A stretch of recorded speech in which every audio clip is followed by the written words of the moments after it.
I'm reading Luke 9, verses 28 to 36. If I can just find it here. 8 days later, he took Peter, James, and John with him. Yes, thank you. Into the hills to pray. And as he was praying, his face began to shine, and his clothes became dazzling white and blazed with light. Then 2 men appeared and began talking with him, Moses and Elijah. They were splendid in appearance, glorious to see, and they were speaking of his death at Jerusalem to be carried out in accordance with God's plan. Peter and the others had been very drowsy and had fallen asleep. Now they woke up and saw Jesus covered with brightness and glory, and the 2 men standing with him. As Moses and Elijah were starting to leave, Peter, all confused and not even knowing what he was saying, blurted out, "Master, this is wonderful. We'll put up 3 shelters, one for you and one for Moses and one for Elijah." But even as he was saying this, a bright cloud formed above them, and terror gripped them as it covered them. And a voice from the cloud said,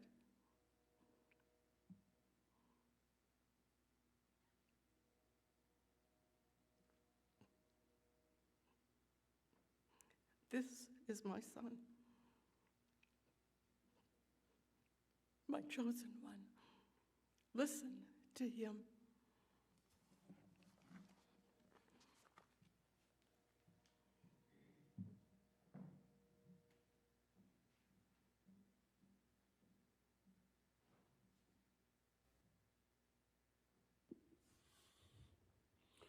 Good morning. You're about to view and hear a sermon on Jesus' Transfiguration. It's Transfiguration Sunday.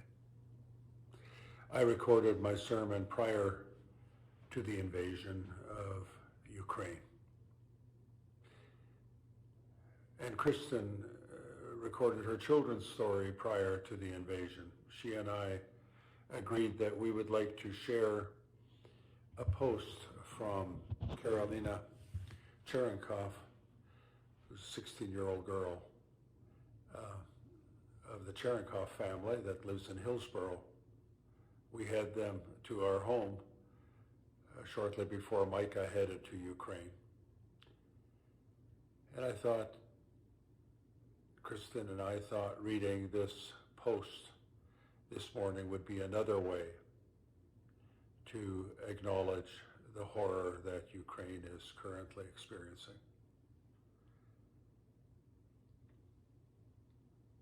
Hello, world. This is a letter to you written by me on the way to church.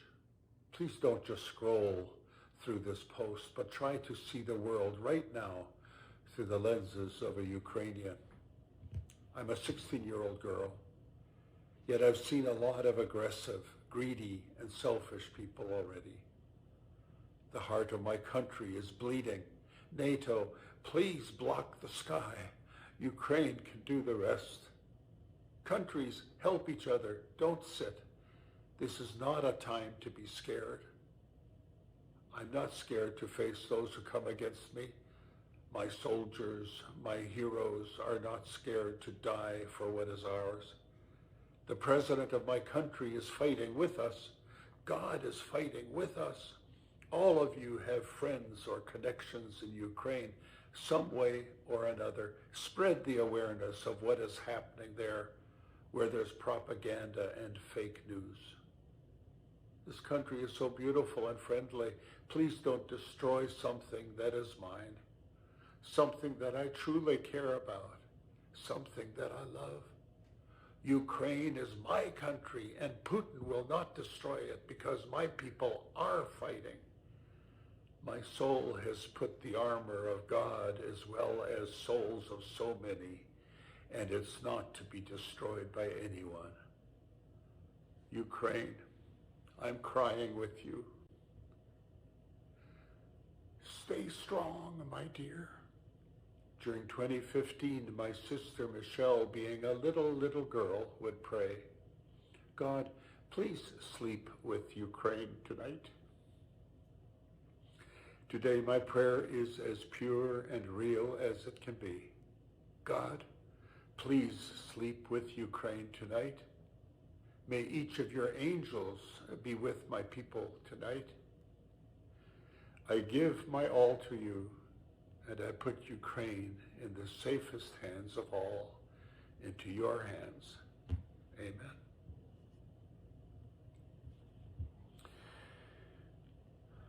Well, and from this post, we segue into my sermon on Transfiguration. If it's out of sync, so be it. But maybe some thoughts about the Transfiguration can have special meaning in spite of what's happening, or maybe indeed because of what's happening. I pray the Holy Spirit would guide you, your heart, soul, mind, and strength as you take in this teaching. God bless. It's Transfiguration Sunday. When I mentioned to a friend of mine that I'll be preaching on this Sunday, and that I had preached on this Sunday last year, he said, well, do you have anything new to say? Indeed. I hope so. And if not new, at least true. May what I share this morning be something that can enrich you, encourage you, and maybe bring some new thoughts to you. Last year, my emphasis on Transfiguration was all about anticipating our own transformation, our own transfigurations. The sermon title was Be Transfigured Like Jesus. And I believe that although certainly the transfiguration that we celebrate, Jesus' transfiguration, was unique to him. But the point I made last year was that transfigurations that happen to us, transformations that happen to us, are also unique. And I encourage us not to consider it an arrogant thing for us to celebrate times when we looked particularly like Jesus, amazingly like Jesus.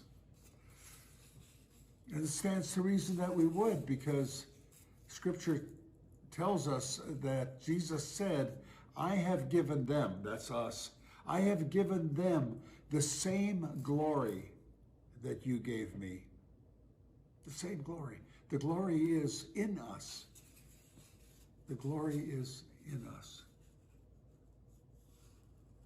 And so on this Transfiguration Sunday, I want to explore a little different angle or a different perspective or just something new. And it struck me that Jesus' transfiguration didn't happen to confuse us. It happened to confirm for us who Jesus was. And those who were there heard the voice from heaven that said, this is my beloved Son.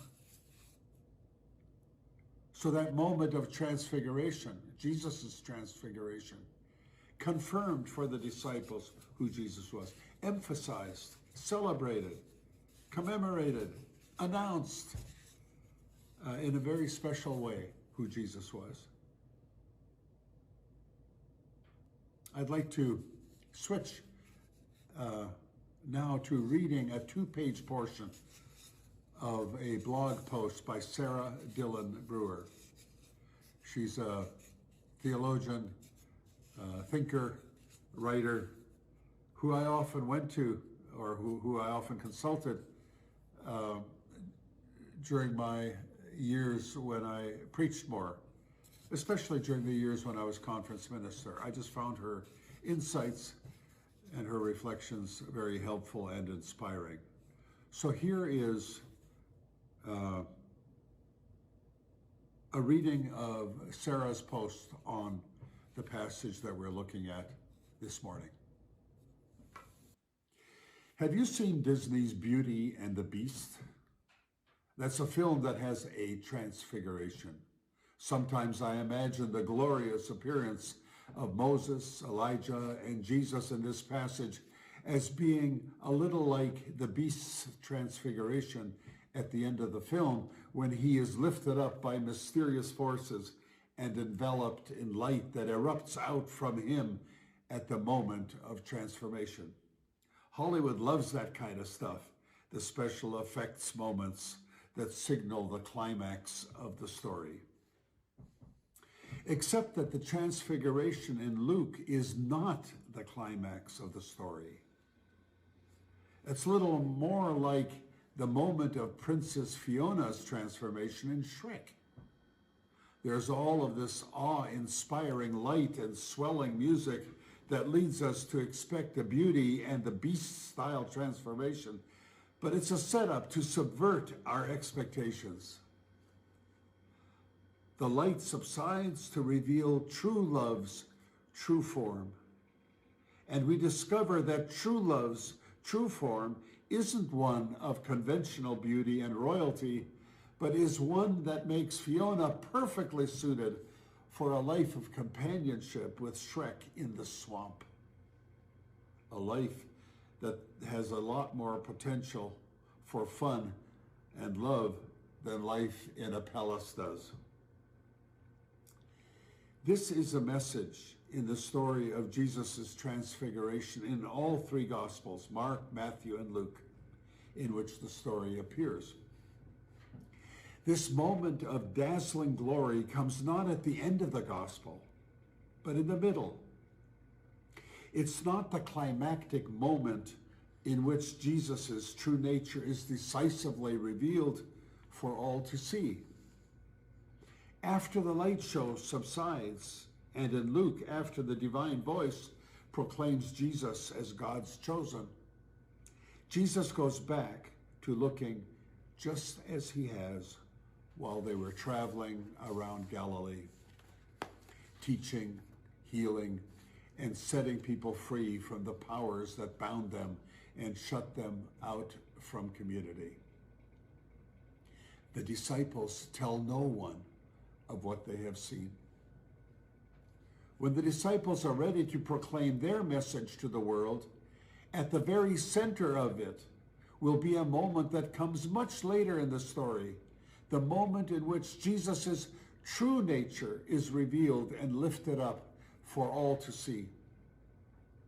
The revelation of Jesus' true nature will come on the cross. Luke does something really interesting in his rendering of the Transfiguration story that I think makes it extremely clear.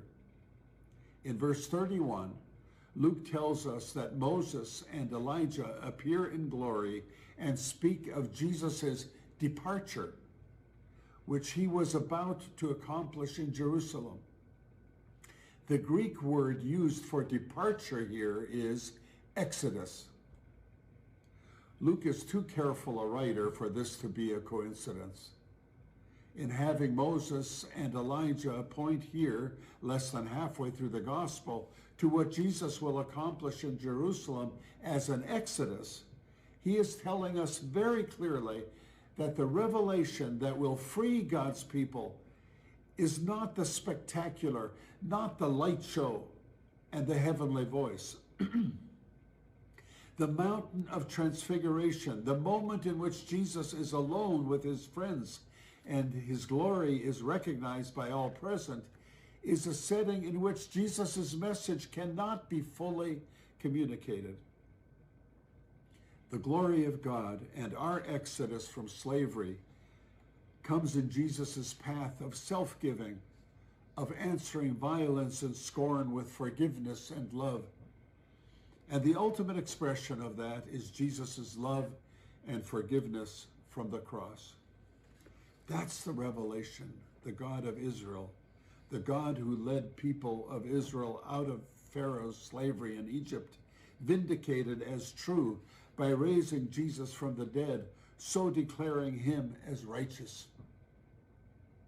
Luke's narrative of Jesus' transfiguration points towards the cross as God's decisive intervention to take a group of slaves and free them to be a people, one people, doing justice, loving mercy, and walking humbly with God in mindfulness of God's grace in accomplishing our exodus from slavery. Thanks be to God. So as I reflected on what Sarah wrote and the passage itself, and on what I said last year, I continue to believe that we as disciples of Jesus, that we too can anticipate and should anticipate our own moments of transfiguration. May those moments exist not to confuse others, but to confirm for others who we are, what truly is at the core of our being. And what is that? The very glory of God, the very image of God. We were created in God's image. Jesus gave us the same glory that was given him. We can indeed look like Jesus. I know last year I told the story of Jamari, and I don't know, I kind of feel like sharing that again with you. So here's the clip from last year. I've told you the story about Jamari before. I know I have, but I'm going to tell it again. Jamari was, I don't know, maybe 10 years old, 11 years old, in Markham, in Chicago, where we were pastoring. He was always in trouble. He got into fights on the way to school and on the way back. He was often suspended and expelled and all this. And on Sundays he would come to church and he would lament what he had done. He would confess and he would cry and he would ask for help. And one Sunday he came to church, and during sharing time he stood up to share. And I assumed it would be one of the same laments that we had heard from him any number of times before. He stood up and he said, "Pastor Chuck, this week I look just like Jesus." I said, "What are you talking about?"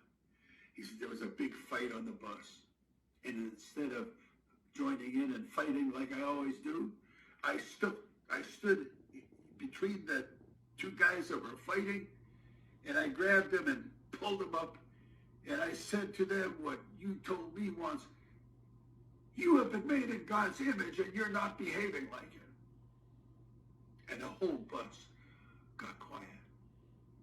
The whole bus got quiet. And at that moment I knew I looked just like Jesus. Moses and Elijah may as well have been there with them. Come to think of it, maybe they were. I wasn't there.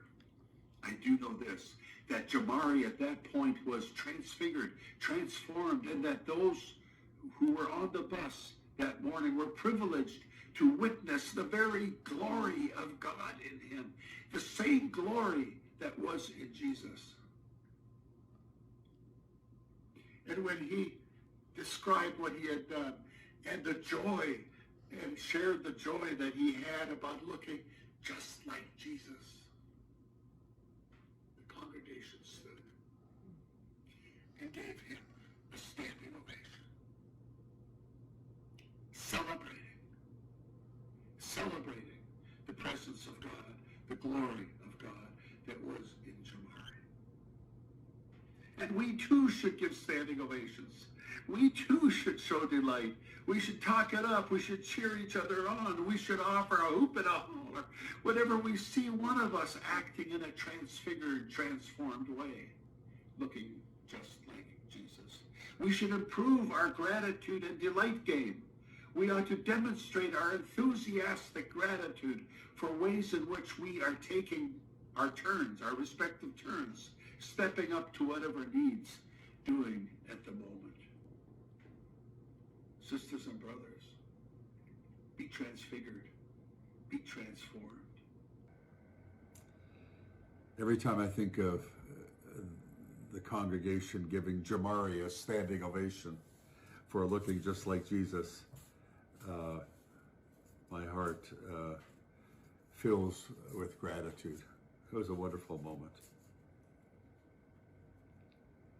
What Jamari did is what we can do. And the truth is, I've seen, I've witnessed similar things in many of you.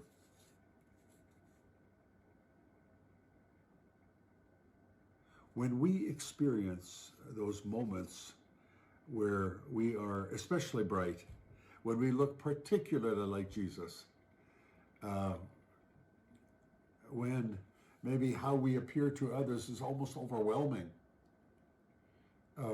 may those not confuse others, but confirm for others what is within us, what's been given to us. That's helpful for me to think of, because there are times when I am irked by someone or I have a difficult time appreciating someone. It's helpful to remember times when they looked very much like Jesus. See, the glory that is in us is there regardless of whether we're capable of expressing it. And when we don't express it as we could, as best we could, that doesn't take the glory away. It's still there. And that's where forgiveness comes into play.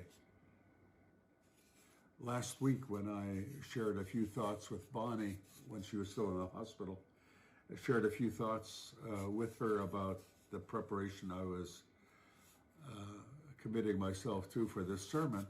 She said, "Oh, I have a transformation or a story of transfiguration that you could use." And I said, "Okay, why don't I get my camera and you tell the story." So here's a video clip of Bonnie sharing a transfiguration moment in her life. Okay, here's a good transfiguration story for you. There was a doctor, one of the hospitalists, who saw me after surgery a number of times. And clearly I was feeling really, really rotten and lousy. And he was very nice. He would come and visit, and he reminded me of my dad. He was just a really easygoing and would just sit there, very gentle, listen. And I thanked him for that. And then about 4 days later, when I was transferred here to the rehab unit, he decided to come over and check on me, to come in. So I was sitting up in the chair here, and he came walking in and sat down, and he did an about face, because he was kind of looking, holy cow! I said, what? He said, holy cow! He said, how is it that you are the same person who I saw a few days ago? Like, this isn't possible. And I said, okay. I was really, really sick. I felt rotten and lousy. I said, this is more like me. This is not all the way yet, but this is more like me. And he just kept shaking his head. It's not possible. On the way out, he kept on, and then he said, okay, this is such an encouragement to me today to see this change. So I heard him as he's leaving the room, he's calling out to nurses, did you see how good she looks? He said, I think she looks better than I do today. And so it was this wonderful moment of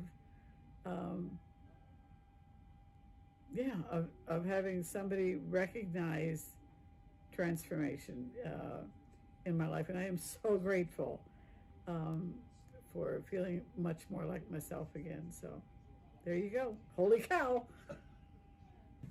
Holy cow. Is that you? Well, I hope it would be wonderful if all of us could experience a moment like that, where people are pleasantly surprised, are thrilled, are encouraged by what they see in us, and almost have a difficult time recognizing us because of how transformed we look. But I love what Bonnie says at one point. When the doctor couldn't recognize her or was surprised in her current condition, she said, I was feeling really sick. This is the real me. So the glory that was in Bonnie, when the doctor had seen her when she was feeling really sick, wasn't fully communicated. It was obscured by how she was feeling. And now who she was coming back and was making its appearance. And so I'm just going to leave the sermon at that. Maybe Bonnie's experience with that doctor can be an encouragement to you. Wouldn't it be something if all of us could be the ones that would encourage others by what they witness in us, and that they would call out down the hall or down the street or wherever, "Hey, have you seen what they look like? Have you seen this?" That would be something. Jesus' transfiguration, our transfigurations, do not happen to confuse, but to confirm the goodness and the glory that is in us. Thanks be to God.